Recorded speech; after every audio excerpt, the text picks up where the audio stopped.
back to Garage Matters. Today we're doing something a little bit different. We're taking the GT4 outside, getting her back in the wild, and we'll go over what makes this car so special to me. We'll take a look at this wheel right here. Here we have a 17-inch rim mounted on 215 40 series. We went with the 40 series to give it a little smaller clearance on this rubber. Take a look at this brake rotor. The brake rotor almost the same size as this wheel. We'll take a look at this brake caliper. Brake caliper almost the same size as this brake rotor. Let's check out the braking system on this car. This car comes with a 4-pot system straight from the factory. The raised lettering of Celica gives this brake caliper a really nice touch. Here we have a nice big opening to let the airflow go into the engine bay to help cool the engine bay. Down here we have some nice round fog lights, headlights up here. There's a grill down here. There ain't no intercooler down here, but I swear once I open up this hood, I'll show you the intercooler and the turbo that this car comes with. Take a look at this really aggressive hood. It comes like this from the factory. Here we have this really big hood vent. There's a rain guard that's installed on it right now. If you were to take it off, it'll expose the whole engine bay, helping the engine bay get cooler and letting all that hot air vent out. Also, this hole right here actually goes down into the timing belt. So it's going to help pull cold air from here, go down into the timing belt cover and cool that area. You have some air vents right here too, on both sides. So both these sides right here actually lets the hot air from the engine bay work this way back out. So that's how it's going to draw this hot air out of the car. I forgot to mention the hood spoiler that's on the end of this hood right here. So have you ever driven down the interstate at high speeds and just noticed the hood's kind of like wobbling or flexing? This is what this is supposed to do. It's supposed to help keep the hood from vibrating and flexing like that when you're going fast. So if you ever see this on a Celica ST205, more than likely it might be a WRC. Here's the turbo. From the turbo, here you have the intercooler on this car.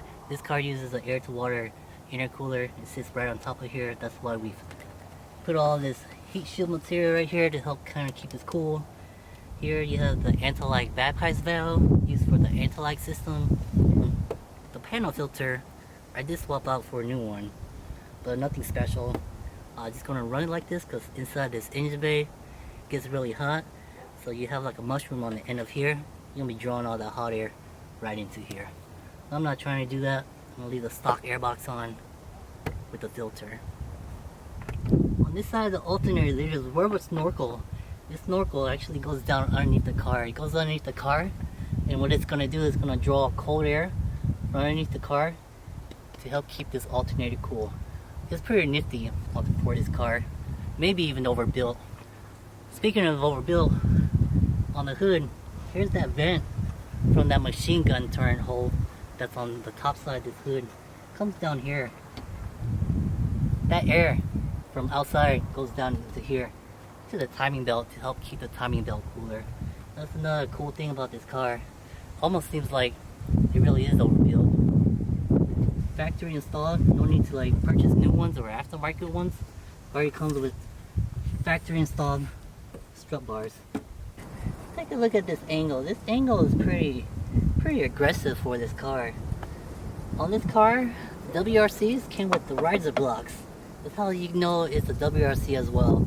It comes with these riser blocks embossed with the words GT4 to let you know that this is a real WRC. Factory installed rear strut tower brace. This kind of beefy for being factory. But I'm glad this came as a factory. The rear brakes, they're not as big as the fronts, but at least they do say Celica on them. On this car, I went with the Fujitsu exhaust system. This is pretty light compared to the factory version, and also it's pretty quiet, but when you step on it, it gets pretty loud too. So it's a nice compromise between loud and quiet. Alright, this is what the inside of the Celica GT4 looks like. No airbag on the steering wheel, but kind of like it with no airbag. Makes the steering wheel look nice and small. Everything's kind of angled towards the driver, so it makes it easier trying to change the controls. And yes, this car is a 5-speed manual. Also comes with a real emergency brake as well. Some folks might not like this sunroof because they say it makes the car less rigid, but it's fine with me. It might add a little weight, as some people might say, and it might make the little car less rigid, but I like having a sunroof so I can stick my hand out the sunroof. Oh look, there's a side marker. Real JDM. Well, that'll do it this week for Garage Matters on this outdoor episode. Tune in next time on Garage Matters, and remember, hit the like and subscribe button.